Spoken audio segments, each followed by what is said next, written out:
नमस्कार। कोरोना काल का समाप्त होने के साथ साथ हम लोग आप लोगों से आग्रह करेंगे कि ज़्यादा से ज़्यादा हम लोग कोशिश कर रहे हैं ऑनलाइन ट्रेनिंग ऑर्गेनाइज करने का।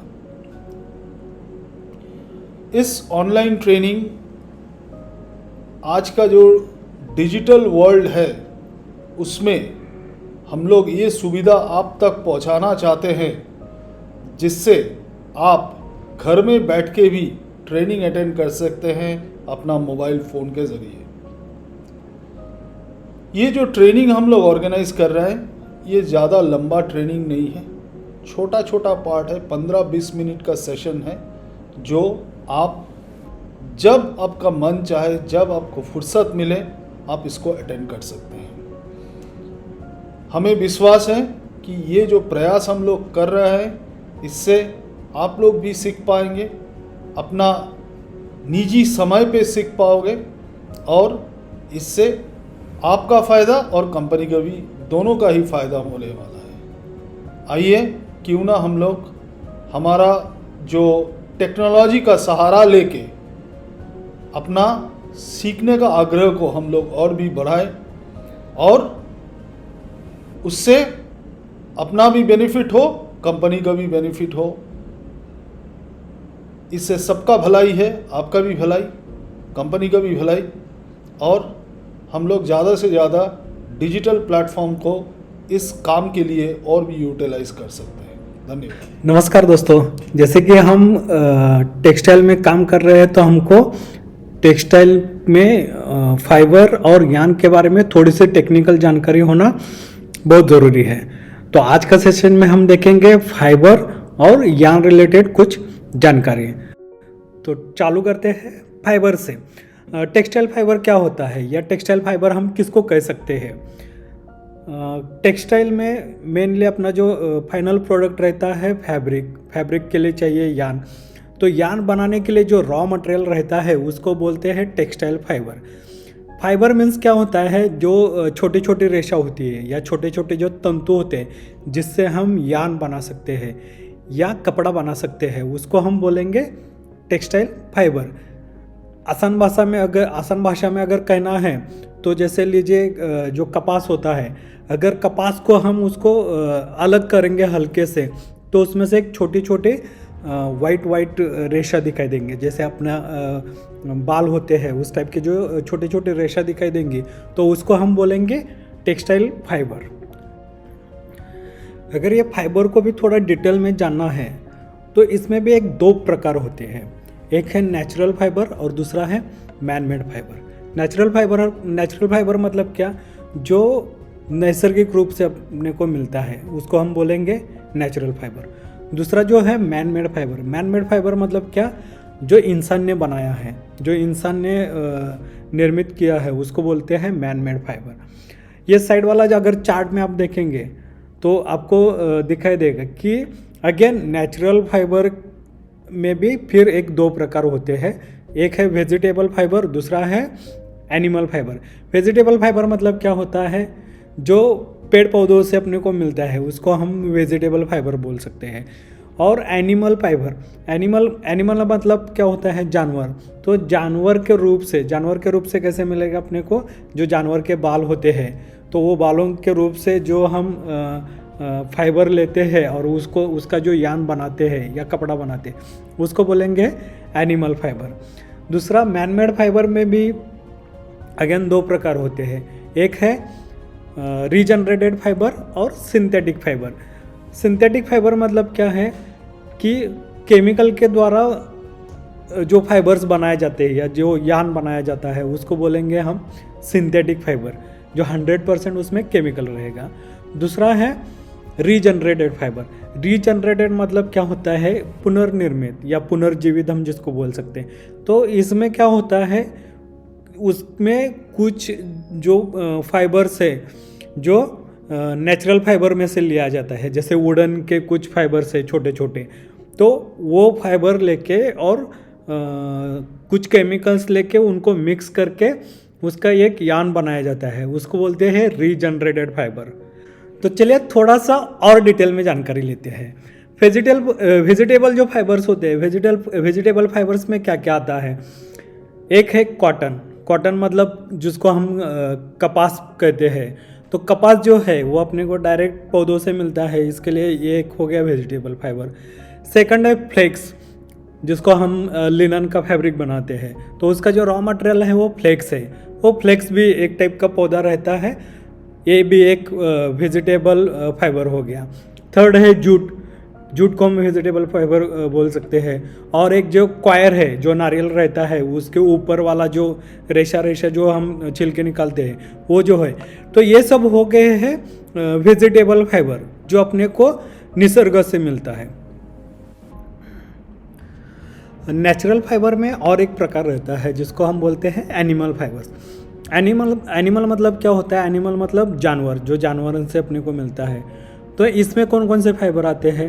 एक है वूल। वूल मतलब जो शीप हो गया या गोट हो गया, इनके जो हेयर्स है, वो हेयर से जो यान बनाया जाता है, तो वो जो हेयर्स है ये एनिमल से मिलते हैं, जानवर से मिलते हैं, इसके लिए ये एक एनिमल फाइबर हो गया। सेम वैसे ही सिल्क है। अगर हम मैनमेड फाइबर की बात करते हैं तो मैनमेड फाइबर में आता है एक रीजनरेटेड फाइबर। रीजनरेटेड जैसे मैंने पहले भी बताया था, रीजनरेटेड मतलब क्या होता है कि उसमें नेचुरल फाइबर्स और केमिकल्स ऐसा दोनों मिला के एक फाइबर्स बनाया जाता है, जिसको हम बोलते हैं रीजनरेटेड। अभी जैसे वुडन है, लकड़ी में जो फाइबर्स रहते हैं छोटे छोटे, उसको हम ट्विस्ट नहीं कर सकते क्योंकि उनका लंबाई बहुत छोटा रहता है। तो ये फाइबर्स को केमिकल्स में मिला के एक यान बनाया जाता है, उसको बोलते हैं विस्कोस यान। तो रीजनरेटेड में ऐसे विस्कोस आता है, एसीटेट आता है, तो ये हो गए रीजनरेटेड फाइबर्स। मैनमेड फाइबर में और एक आता है सिंथेटिक फाइबर्स। सिंथेटिक फाइबर्स में हम जैसे स्क्रीन पे आप देख रहे हैं, पॉलिस्टर है या नायलॉन है, ये सब हो गए सिंथेटिक फाइबर। वीडियो देख के जानकारी लेना का एक बेनिफिट मिलता है, क्या पता है कि अगर आपको कुछ समझ में नहीं आया तो आप थोड़ा सा पीछे जाके उसको वापस से समझ सकते हैं। मुझे यही कहना है कि अगर फाइबर के बारे में आपको अभी भी कुछ समझ में नहीं आया है या कुछ डाउट्स रहेगा तो आप वीडियो को थोड़ा सा पीछे जाके देख सकते हैं, ठीक है। तो फाइबर के बारे में हम समझ ही गए हैं, अभी अपने को थोड़ा सा उसके आगे चलते हैं। फाइबर से यान कैसे बनता है? फाइबर से यान बनाने के लिए फाइबर को एक लाइन में लेके उसको ट्विस्ट किया जाता है, उसको मोड़ दिया जाता है, तो सब फाइबर एक दूसरे में जुड़ जाते हैं और अपना यान बन जाता है, धागा बन जाता है। अभी ये जो जुड़ने की प्रक्रिया है, मतलब ये जो ट्विस्ट किया जाता है, इसमें दो प्रकार होते हैं। एक रहता है यस ट्विस्ट और दूसरा रहता है जेड ट्विस्ट।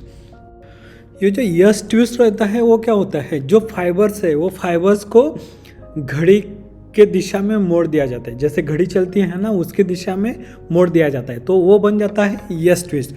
और इसमें और एक ट्विस्ट रहता है, उसको बोलते हैं हम जेड ट्विस्ट। जेड ट्विस्ट कैसे होता है? जैसे हम यस ट्विस्ट बनाते हैं, सेम उसकी उल्टी दिशा में जब अगर फाइबर को मोड़ दिया जाता है, फाइबर को ट्विस्ट किया जाता है, तो उसको बोलते हैं जेड ट्विस्ट। ये दोनों में यही डिफरेंस है। और जो ये ट्विस्ट के प्रकार जो रहते हैं वो है एक यस ट्विस्ट और दूसरा है जेड ट्विस्ट। अब ये जो ट्विस्ट रहते हैं, ये ट्विस्ट कितना देना है? अगर कम ट्विस्ट दिए तो धागा मजबूत नहीं होगा, अगर ज़्यादा ट्विस्ट दे दिया तो धागा ज़्यादा टाइट हो जाएगा। तो इसका एक स्टैंडर्ड बनाया जाता है, इसको बोलते हैं TPI। TPI मतलब ट्विस्ट पर इंच। TPI मतलब क्या होता है? 1 इंच में फाइबर्स को जितने ट्विस्ट दिए जाते हैं उसकी संख्या जो है उसको बोलते हैं TPI। आगे बढ़ने से पहले हमको कुछ परिभाषा समझना ज़रूरी है, मीन्स कुछ वर्ड्स समझना ज़रूरी है। जैसे कि हैंक है। हैंक किसे कहते हैं? हैंक मतलब जो यान का काउंट निकालने के लिए एक लच्छी बनाया जाता है, या कोई भी जो लच्छी रहती है उसको हैंक बोलते हैं। आप इधर ही जो पिक्चर्स है वो पिक्चर में भी देख के समझ सकते हैं। उसके बाद में है यार्ड। यार्ड मतलब क्या होता है? यार्ड एक लंबाई नापने का गणक है, जैसे कि किलोमीटर्स होता है, मीटर्स होता है, तो वैसे ही यार्ड के सहायता से लंबाई गिन सकते हैं। तो 1 यार्ड मतलब कितना होता है, 0.9144 मीटर होता है, या 1 यार्ड को हम 3 फीट भी बोल सकते हैं। वैसे ही पाउंड जो है पाउंड से हम वेट कर सकते हैं, वज़न नाप सकते हैं। तो 1 पाउंड का जो वज़न रहता है वो 453 ग्राम के हिसाब से होता है। तो 1 पाउंड इक्वल टू 453 ग्राम हम उसको बोल सकते हैं। तो ये 2-3 चीज़ें समझना ज़रूरी है, क्योंकि इसके आगे वो अपने को काम में आएगी। ओके, अभी देखेंगे हम यान रिलेटेड जानकारी। पहले हम देखेंगे यान का नंबर, मतलब जिसको हम यान काउंट बोलते हैं।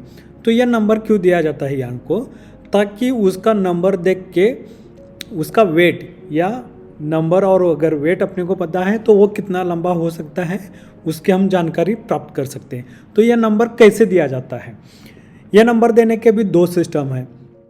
एक है डायरेक्ट सिस्टम और दूसरा है इनडायरेक्ट सिस्टम।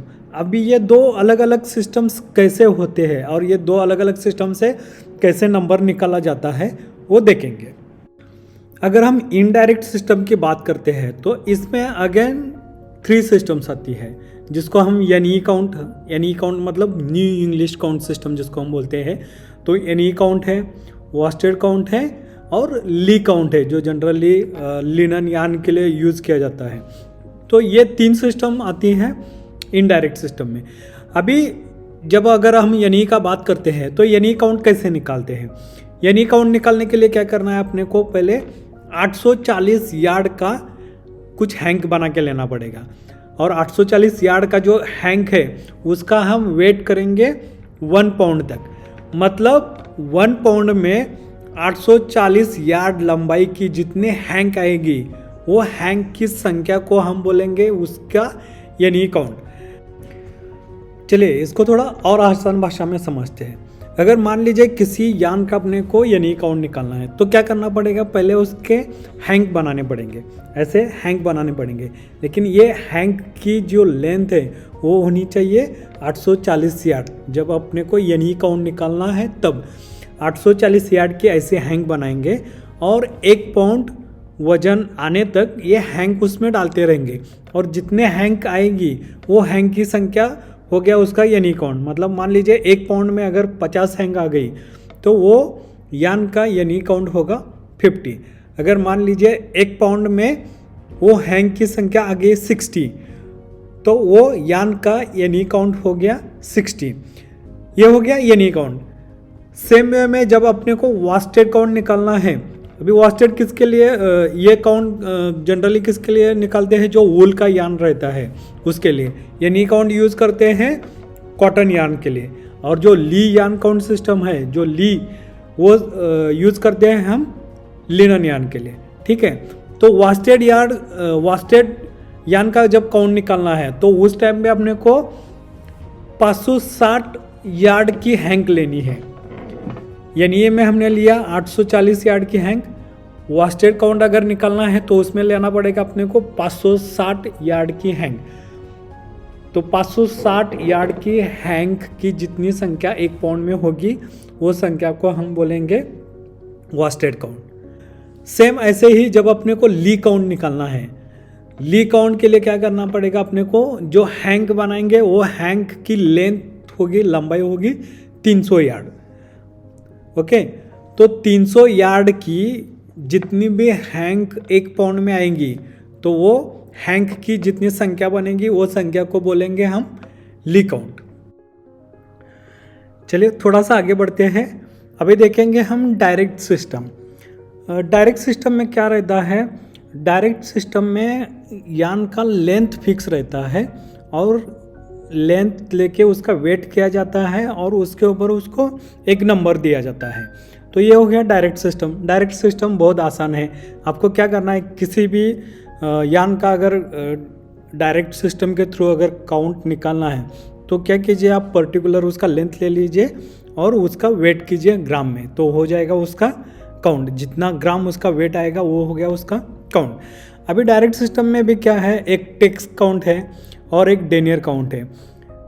अगर टेक्स काउंट निकालना है तो टेक्स काउंट निकालने के लिए आपको लेना पड़ेगा 1000 मीटर का यान।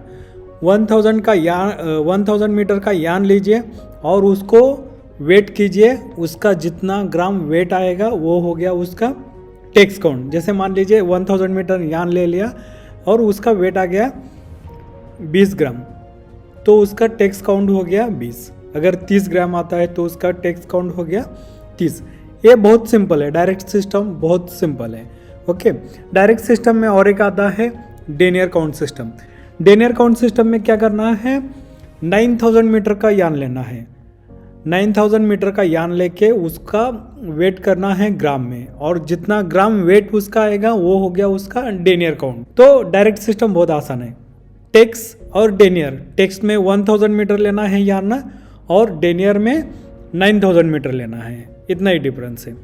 कभी कभी क्या किया जाता है, एक ही काउंट के 2 धागे लेके उसको अगेन ट्विस्ट करके एक धागा बनाया जाता है। मतलब उसका स्ट्रेंथ बढ़ने के लिए 2 धागों से एक धागा बनाया जाता है, उसको बोलते हैं डबल यान। मेनली ये कॉटन के काउंट में किया जाता है। अगर आपको ऐसे लिखा हुआ दिखाई देगा कि NE 2/60 या हो सकता है 60/2, तो आपको समझना है कि ये 60 काउंट के 2 धागे एक साथ ट्विस्ट करके इसका एक धागा बनाया गया है। इसके लिए जो उसके आगे स्लैश करके जो 2 लिखा जाता है, तो इसका मतलब ये डबल काउंट है। 60 काउंट के 2 धागे लेके उसका एक धागा बनाया है, इसके लिए इसको हम डबल काउंट बोलते हैं। तो आइए अभी हम लोग बातचीत करेंगे बेसिक यान डिफेक्ट के बारे में। तो सबसे पहले स्लब है। स्लब क्या है, यान के साथ मोटे कहीं कहीं पर फाइबर के गांठ यानी एक्स्ट्रा फाइबर बन जाते हैं, इसमें यान स्लब कहते हैं। दूसरा थिक प्लेस, थिन प्लेस, जो धागे में लगातार मोटा या तो कुछ मीटर तक पतला हो जाता है, इसे थिक प्लेस और थिन प्लेस कहते हैं। तीसरा नीवन यान, कभी कभी कुछ मीटर के बाद धागे में मोटा या तो पतला देखने को मिलता है, इसे हम अनइवन यान कहते हैं। फॉरेन मटेरियल, उत्पादन की प्रक्रिया के दौरान कच्चे कपास के साथ कुछ बाहरी चीज़ें मिक्स हो जाती है, जैसे किसी भी प्रकार का कंटामिनेशन या वेजिटेबल मैटर, इसे हम फॉरेन मटेरियल कहते हैं। यान स्टेन, यान में ज़्यादातर ऑयल, ग्रीस या मिट्टी का दागी हो जाते हैं किसी हैंडलिंग से, इसे हम यान स्टेन कहते हैं। यान हेरिनेस, यान के बाहरी साइड में छोटे छोटे फाइबर के रेशे निकले होते हैं, इसे यान हेरिनेस कहते हैं। नमस्ते, मैं ये उम्मीद रखता हूँ कि आज का जो सेशन था वो आपको पसंद आया होगा और काफ़ी कुछ सीखने को भी मिला है। अब सेशन के उपरांत आपके पास 2 असाइनमेंट्स हैं। पहला असाइनमेंट 10 सवाल पूछे जाएंगे आपसे और ऑनलाइन आपको रिस्पॉन्ड भी करना है। इसके पीछे कारण यही है कि ये जो 1 घंटा, आधा घंटा या 20 मिनट का जो सेशन, कितना हम लोग समझ पाए हैं, एब्जॉर्व कर पाए हैं, तो ये आगे जाके काम में आएगा। उस हिसाब से हम लोग फिर ट्रेनिंग का जो कंटेंट है वो हम लोग चेंज कर पाएँ, अगर रिक्वायर्ड हो तो तब्दीली कर पाएँ। इसके बाद आपके पास एक फीडबैक फॉर्म भी आएगा, तो आप कृपया रिस्पॉन्ड कीजिएगा। ये प्रोग्राम जो इंस्ट्रक्टर ने कंडक्ट किया है आपको पसंद आया है या नहीं। अगर आपके पास कोई सुझाव हो, उसके लिए एक बॉक्स भी रहेगा नीचे, तो वहाँ पे आपका जो पॉइंट ऑफ व्यू है, पॉजिटिव हो, नेगेटिव हो, कुछ अच्छा या बुरा, तो वो आप लिख सकते हो, ताकि आगे जाके हम लोग वहाँ से सीख सकें और इम्प्रूवमेंट कर पाएँ, क्योंकि ये भी एक काइजन वाला ही जर्नी है, ग्रेजुअल इम्प्रूवमेंट। तो हम लोग का कोशिश यही रहेगा कि हम लोग इम्प्रूव करते जाएं दिन पर दिन। और क्यों, चलिए 2-3 मिनट बाकी है, हम लोग कंप्लीट कर लेते हैं ये 2 असाइनमेंट्स और अगला प्रोग्राम के लिए वेट करते हैं। धन्यवाद।